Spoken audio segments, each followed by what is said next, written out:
If you're a kindergarten teacher, you know that little spark. That aha moment when a child points to a logo and realizes it means something. Well, that little bit of magic is where it all begins. Today, we're going to unlock the Georgia standard that builds that entire foundation, K.F.CP.1, and give you a super practical guide to bring it to life in your classroom. So, let's just start with the big question, right? It's the one at the very heart of this standard. How do we build that first, absolutely critical bridge for a child? That connection between seeing a bunch of shapes on a page and understanding that they're telling them something important. That is exactly what we're going to tackle. And we've got a great roadmap to get there. First, we'll hit the big idea behind all of this. Then, we'll decode the actual standard. After that, the fun part, we'll walk through a core teaching strategy you can literally use tomorrow.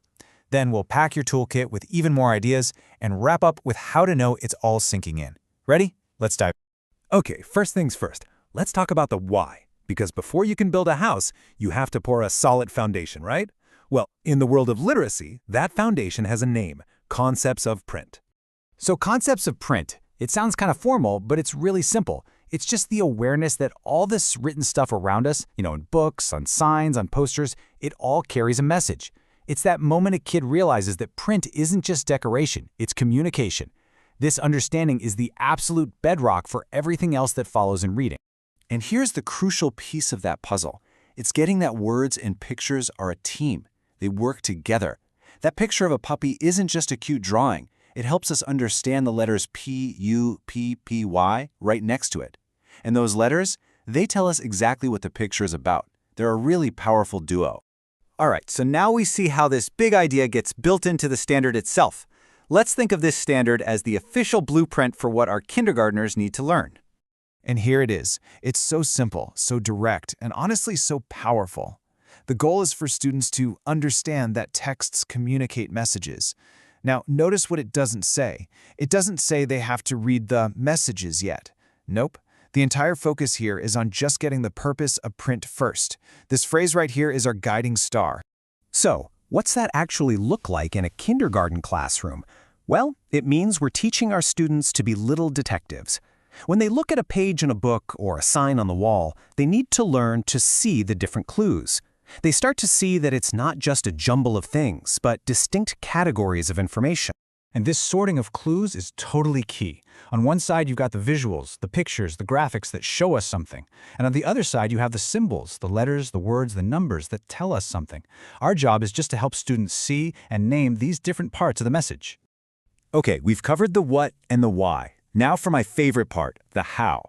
Let's break down a core, super explicit strategy you can use to teach this standard really effectively. This whole strategy is about being direct. We can't just cross our fingers and hope students absorb this idea. We actually have to show them, explicitly, how it all works, using the print that's already all around them, from the labels in the classroom to the books we're reading together. It really just breaks down into 6 simple steps.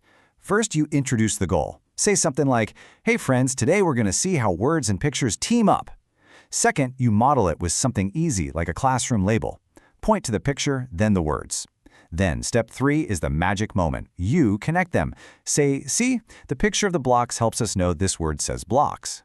Fourth, pull this into your daily shared reading. Just pause and ask, how does this picture help us understand what's happening in the story?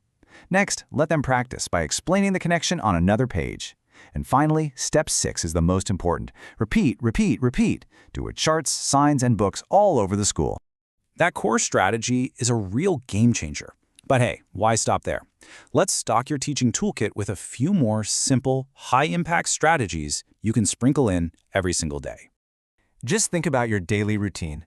When you're doing a shared reading with a big book, make a point to track the words with your finger as you read. You can label absolutely everything in your room. The door, the window, the block center. Point out environmental print whenever you see it, a stop sign on a walk, a logo on a cereal box. You can even do quick, fun little things like clapping for each word in a sentence, or having students go on a hunt for the number 5 on a page. And you see the common thread here, right? The key to all of this is pulling print off the flat page and making it real and meaningful and interactive right there in a child's own world. When they see that print has a job to do in their environment, that's when the concept really clicks. Okay, so we've taught it, we've practiced it, we've pointed it out a dozen different ways, but did it stick?